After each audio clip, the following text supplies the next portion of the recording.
হাত দিতে দেখলাম না।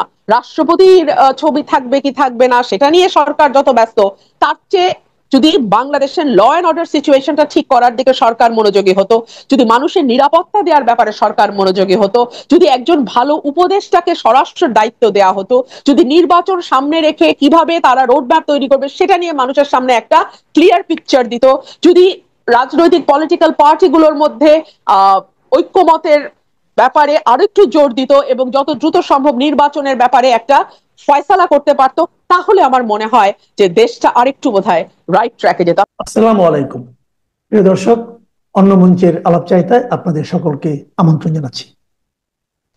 আজ আমাদের সঙ্গে আলোচনার জন্য আমন্ত্রিত অতিথি হিসেবে আছেন সাবেক সংসদ সদস্য, সুপ্রিম কোর্টের আইনজীবী ব্যারিস্টার রুমিন ফারহানা। ব্যারিস্টার রুমিন ফারহানা, আপনাকে আমাদের অনুষ্ঠানে স্বাগত জানাচ্ছি। আপনাকে অসংখ্য ধন্যবাদ। ব্যারিস্টার রুমিন ফারহানা, আপনাকে আসলে আমি মানে ডিটেইলে কোনো পরিচিতির মধ্যে গেলাম না, এই কারণে যে আপনাকে সবাই এত বেশি চিনে, আমার এই অনুষ্ঠানকে যত লোকে চিনে তার চেয়ে বেশি লোক আপনাকে চিনে। তো যে কারণে আপনার নতুন করে পরিচয় করে দেওয়া দরকার নেই। আপনি আমার অনুষ্ঠানে প্রথমবারের মতো এলেন। আমি অনুষ্ঠানের শুরুতে প্রত্যাশা করব এরপর আপনাকে আমরা নিয়মিত বিরতিতে পাবো ইনশাআল্লাহ। আপনি আমাকে ডাকেন না বলে পান না। দর্শক, আপনারা শুনলেন মিস্টার রুমিন ফারহানা কিন্তু আমার এই প্রশ্নের জবাবে নেতিবাচক কিছু বলেননি। তার মানে উনি আমাদের এখানে আসতে সম্মত হয়েছেন, এটা আমাদের জন্য একটা সুখবর। আমি যে প্রশ্নটা আপনাকে শুরুতে যে আলোচনাটা করতে যাচ্ছি, আমাদের এটা আসলে ওইভাবে সাক্ষাৎকার জাতীয় না, আমরা আলাপচারিতার মধ্যেই থাকি। আমি আপনাকে একদিন জানতে চাচ্ছি যে কয়েকদিন ধরে আমি দেখছি যে গত 5 তারিখে ডক্টর ইউনূস স্পষ্ট করে প্রথমবারের মতো ঘোষণা করলেন যে ফেব্রুয়ারির প্রথম সপ্তাহে নির্বাচন হবে। এরপরেও আমি যত জায়গায় গিয়েছি, বিভিন্ন লোকের সঙ্গে আলাপ হয়েছে, মানুষ রাজনীতির কথা উঠলে প্রথমে জিজ্ঞাসা করে কি যে ফেব্রুয়ারিতে কি নির্বাচন হবে। এখন সরকারের সর্বোচ্চ ব্যক্তি বলছে নির্বাচনের কথা, মানুষ অবিশ্বাস করছে কেন?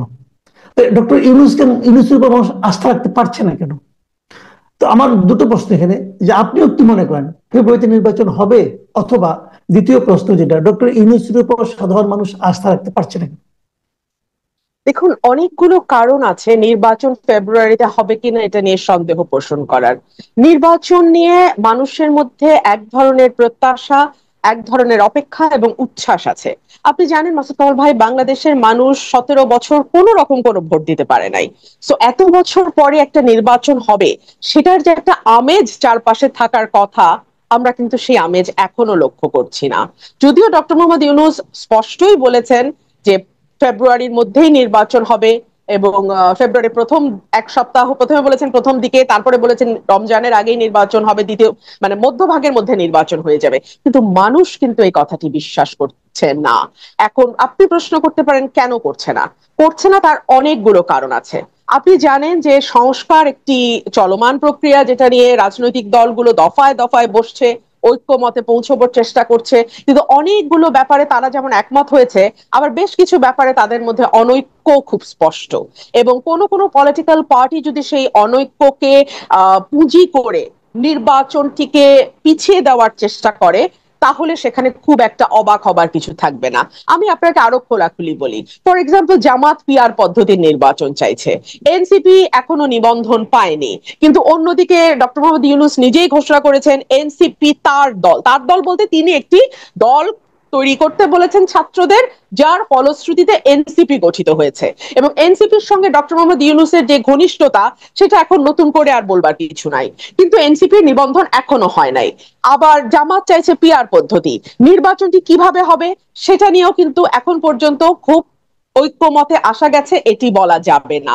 আপনি যদি গ্রাউন্ড রিয়ালিটির কথা চিন্তা করেন, মাঠের পরিস্থিতির দিকে তাকান, আপনি দেখবেন এমন একটা দিন যায় না যেদিন কোথাও না কোথাও কেউ না কেউ মবের মাধ্যমে কিংবা কোনো না কোনো ভাবে, মানে পলিটিক্যাল হত্যাকাণ্ড কিংবা আইন শৃঙ্খলা পরিস্থিতি, ব্যবসায়ীরা টাকা পয়সার জন্য হত্যাকাণ্ড কোথাও না কোথাও হচ্ছে। অর্থাৎ আইন শৃঙ্খলা পরিস্থিতি যতটুকু স্মুথ হলে একটা নির্বাচন বাংলাদেশে হতে পারে। আমি কখনোই আশা করবো না বাংলাদেশের আইন শৃঙ্খলা ইংল্যান্ডের মতো বা ফিনল্যান্ডের মতো বা পশ্চিমের দেশগুলোর মতো হবে, তবে বাংলাদেশের মানে মানদণ্ড অনুযায়ী একটা নির্বাচনের আগে আইন শৃঙ্খলা পরিস্থিতি যেমন হওয়া উচিত তেমন না। আজকে স্বরাষ্ট্র উপদেষ্টা বলেছে যে ঢাকায় মব কিছুটা কমলেও, যদি উনি মব জাস্টিস শব্দটা বলেছেন, এই জাস্টিস শব্দটা নিয়ে আমার ভীষণ আপত্তি আছে, আমি জাস্টিস বলবো না। এই মবের সহিংসতায় ঢাকা কিছুটা কমলেও ঢাকার আশপাশে এবং দেশের অন্যান্য জায়গায় মব কিন্তু চলমান আছে। সো মানুষের মধ্যে যে একটা ভীতি, একটা আশঙ্কা, এগুলো দূর হচ্ছে, এবং নির্বাচন যত এগিয়ে আসতে থাকবে তত কিন্তু আইন শৃঙ্খলা পরিস্থিতি নিয়ন্ত্রণ করা কঠিন হয়ে যাবে। আমি আপনাকে আরেকটা বাস্তবতা বলি। ধরুন জামাত আর এনসিপি কে যদি আমরা একপাশে সরিয়েও রাখি, মোটামুটি ৩০০টা আসনে প্রতিটি আসনে বিএনপির ৫ থেকে ১০ জন নেতা আছে যারা নমিনেশন প্রত্যাশী।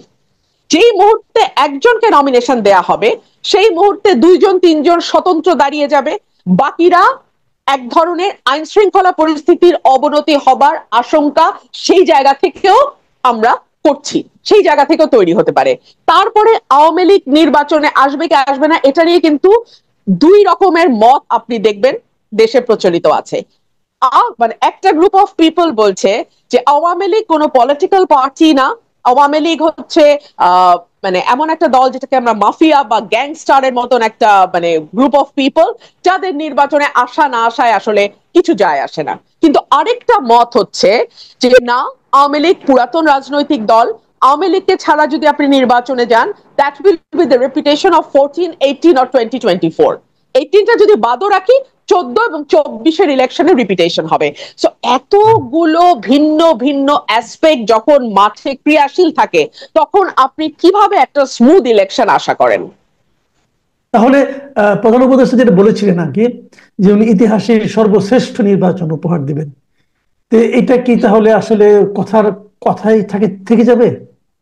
আপনি দেখুন, আমি আজকে লক্ষ্য করছিলাম যে অন্তত পক্ষে সরকারের তরফে ৪ জন, আমি যদি ভুল না করি ২ জন উপদেষ্টা এবং ২ জন সরকারের নীতি নির্ধারণী মহলের, তারা বারবার কিরা কসম কেটে বলতেছে ফেব্রুয়ারিতেই নির্বাচন হবে।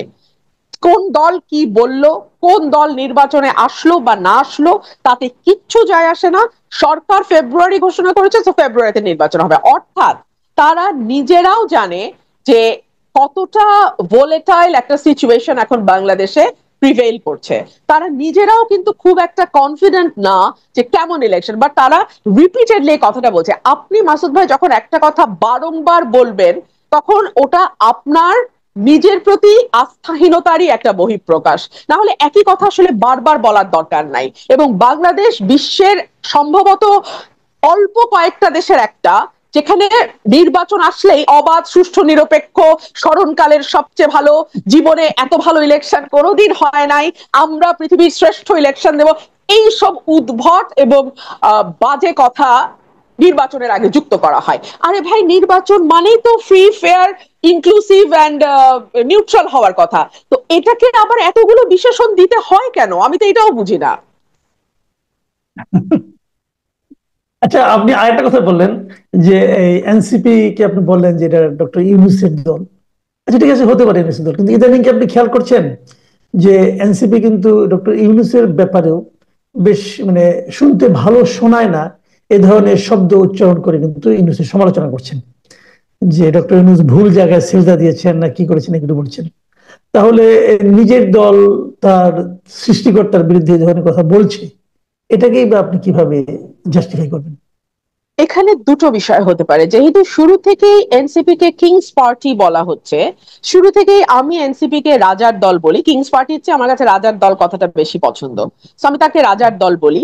সো তাদের এক ধরনের পারসেপশন ক্রিয়েটের ব্যাপার আছে যে না, আমরা রাজার দল না। এই যে দেখুন, আমরা রাজাকেও সমালোচনা করি, কিন্তু আপনার বা আমার অভিজ্ঞতা কি বলে, টকশোতে যখন আমরা বসি, এনসিপি যিনি রিপ্রেজেন্ট করছেন, তিনি এনসিপি কে যতটা রিপ্রেজেন্ট করেন, গভর্নমেন্টকে তার চেয়ে কোনো অংশে কম রিপ্রেজেন্ট করেন না।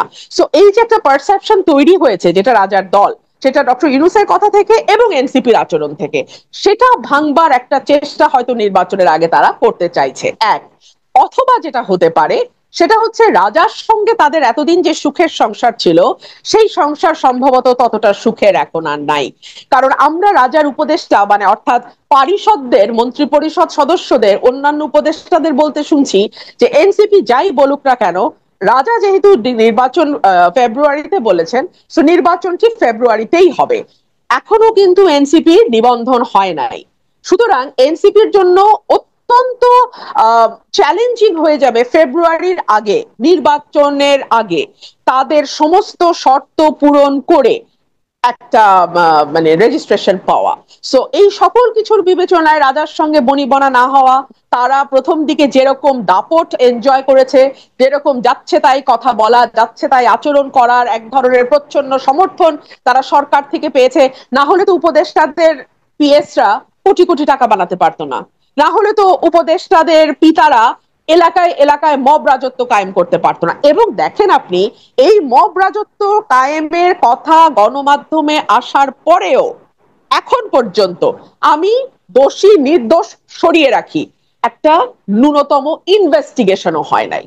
তো আপনি আমাকে বলেন, মানে এই দল রাজার দল না হলে আর কি, তারা এখন যেই পারসেপশনই ক্রিয়েট করার চেষ্টা করুক না কেন, সো এই দলটি হয়তো এখন প্রথম দিকে যেরকম প্যাম্পারিং পেয়েছে, বাংলাদেশের সেনাবাহিনী যেটা আমাদের স্বাধীনতার সার্বভৌমত্বের প্রতীক, সেই সেনাবাহিনীকে তারা কোন ভাষায় অ্যাটাক করেছে আপনার নিশ্চয়ই মনে আছে।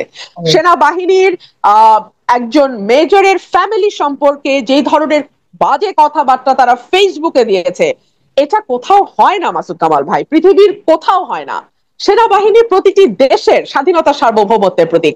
এটাকে যখন আপনি কটাক্ষ করবেন, এটাকে যখন আপনি হেয় করবেন, তখন আপনি কিন্তু বাংলাদেশের স্বাধীনতা সার্বভৌমত্বকে প্রশ্নের মুখে ফেলে দেবেন। জি, আরেকটা প্রসঙ্গ, এটা খুব রিসেন্টলি হয়েছে। আমি মানে এটা আলোচনা হচ্ছে, আমি সম্ভবত এটি আমাদের শেষ প্রশ্ন। সেটা হলো যে বিভিন্ন দূতাবাস থেকে একটা মানে মৌখিকভাবে নির্দেশ গিয়েছে যে রাষ্ট্রপতির ছবি নামিয়ে ফেলতে হবে, কিন্তু এই ব্যাপারে কোনো প্রজ্ঞাপন হয়নি, মৌখিক নির্দেশ গিয়েছে এবং এটা অনেক জায়গায় পালন করা হচ্ছে। তো আবার এটা দেখলাম যে আমাদের দেশীয় রাজনীতিবিদরাও এটাকে একভাবে সাপোর্ট দিচ্ছেন। আপনি যে দলের সঙ্গে যুক্ত সেই দলের একজন নেতা বলেছেন যে তারা বোধহয় নো পোর্ট্রেট নীতিতে অগ্রসর হচ্ছে। তো এখন যেটাই হোক, কোশ্চেনটা হলো কি যে এই জিনিসটা যদি হয়ে থাকে, এর তো কোনো প্রজ্ঞাপন দেখলাম না, সরকারি কোনো নির্দেশনা দেখলাম না। এটা কি মৌখিক ভাবে হয়, অথবা এভাবে কি হওয়া উচিত? রাষ্ট্রপতি কি ব্যক্তিটা ইম্পর্টেন্ট না চেয়ারটা ইম্পর্টেন্ট? এই বিষয়গুলো নিয়ে কিন্তু অনেক জায়গায় আলোচনা হচ্ছে। এটাকে আপনি আসলে কিভাবে দেখছেন? দেখুন, গত এক বছরে রাষ্ট্রটাকে ঐক্যবদ্ধ রাখা, মানুষকে ঐক্যবদ্ধ করা, 15 বছর যে বিভাজনের চাষ হয়েছে সেটাকে বন্ধ করা, ল অ্যান্ড অর্ডারকে স্থিতিশীল করা, প্রতিষ্ঠানগুলোকে শক্তিশালী করা, এই দিকে মনোযোগ না দিয়ে সরকার আরো অন্যান্য অনেক নিটিগিটি ছোট ছোট ব্যাপারের দিকে মনোযোগ দিয়েছে। ধরুন এই যে এই রাষ্ট্রপতির পোর্ট্রেটের ব্যাপারটাই ধরুন, এই পোর্ট্রেটটি সরানো কেন হলো আমরা কেউ জানি না। আপনি জানেন না, আমি জানি না, রাজনৈতিক দলগুলো জানে কিনা আমি জানি না। সো এই যে কেউ না জানলো, চুপে চুপে একটা মৌখিক নির্দেশ দেয়া হলো, এটার অর্থটা কি? যদি নো পোর্ট্রেট নীতি নিয়ে থাকে তাহলে সেটা প্রজ্ঞাপন দিয়ে আমাদের জানা, তাহলে কারো পোর্ট্রেট থাকবে না, ওয়েল এনাফ। আর কোন পলিটিক্যাল পার্টি যদি সেটাকে সাপোর্ট করে, তাহলে আমি আশা করব সেই পলিটিক্যাল পার্টিও যখন ভবিষ্যতে ক্ষমতায় যদি যায়, তাহলে তারাও নো পোর্ট্রেট নীতি নেবে। ডেফিনেটলি আমরা সেটা আশা করব। সো আমরা না এখন পিসমিল বেসিসে কাজ করছি, মানে যেটা সামনে আসছে ওটা নিয়ে কাজ করছি, কিন্তু আমাদের আসল যে কাজগুলো, এই সরকারের যে গুরু দায়িত্বটা ছিল 5ই অগস্ট 2024 সাল থেকে আজকে 25 সালের অগস্ট মাস অলমোস্ট শেষ হতে যাচ্ছে, এখন পর্যন্ত সেই আসল জায়গাগুলোতে আমরা হাত দিতে দেখলাম না। রাষ্ট্রপতির ছবি থাকবে কি থাকবে না সেটা নিয়ে সরকার যত ব্যস্ত, তার চেয়ে যদি বাংলাদেশের ল অ্যান্ড অর্ডার সিচুয়েশনটা ঠিক করার দিকে সরকার মনোযোগী হতো, যদি মানুষের নিরাপত্তা দেওয়ার ব্যাপারে সরকার মনোযোগী হতো, যদি একজন ভালো উপদেষ্টাকে স্বরাষ্ট্রের দায়িত্ব দেওয়া হতো, যদি নির্বাচন সামনে রেখে কিভাবে তারা রোডম্যাপ তৈরি করবে সেটা নিয়ে মানুষের সামনে একটা ক্লিয়ার পিকচার দিত, যদি রাজনৈতিক পলিটিক্যাল পার্টিগুলোর মধ্যে ঐক্যমতের ব্যাপারে আরেকটু জোর দিত এবং যত দ্রুত সম্ভব নির্বাচনের ব্যাপারে একটা ফয়সালা করতে পারতো, তাহলে আমার মনে হয় যে দেশটা আরেকটু বোধহয় রাইট ট্র্যাকে যেত। আপনি যদি সাধারণ মানুষের দিকে কান পাতেন, যারা কোনো পলিটিক্স করে না, তারা কিন্তু ভীত এবং তারা বলে দ্রুত একটা পলিটিক্যাল গভর্নমেন্ট আসুক, সেই গভর্নমেন্ট যেমনই হোক is better than an unelected government. আমরা তো দেখলাম রাজনৈতিক নেতাদের শাসনও 53 বছর দেখলাম, আবার আমরা অরাজনৈতিক বিশ্ববিখ্যাত অতি উচ্চ শিক্ষিত মানুষের শাসনও এই এক বছরে দেখলাম। সো মানুষ তো তার কম্পেয়ার নিজেরা নিজেদেরটা করতে পারে। জি, অনেক ধন্যবাদ রবীন ফারহানা। প্রিয় আপনাকে দর্শক, অসংখ্য ধন্যবাদ। আপনারা শুনলেন ব্যারিস্টার রুমিন ফারহানার বিশ্লেষণ আমাদের নির্বাচন নিয়ে, ডক্টর ইউনূসের কথার প্রতি মানুষের আস্থা নিয়ে, রাষ্ট্রপতির ছবি নিয়ে, আইন শৃঙ্খলা নিয়ে, সবকিছু নিয়ে। আমরা আগামীতে আরো নানা প্রসঙ্গে ওনার সঙ্গে আলোচনায় বসতে চাই। ততক্ষণ পর্যন্ত আপনারা ভালো থাকবেন। এখন এ পর্যন্তই। আল্লাহ হাফেজ।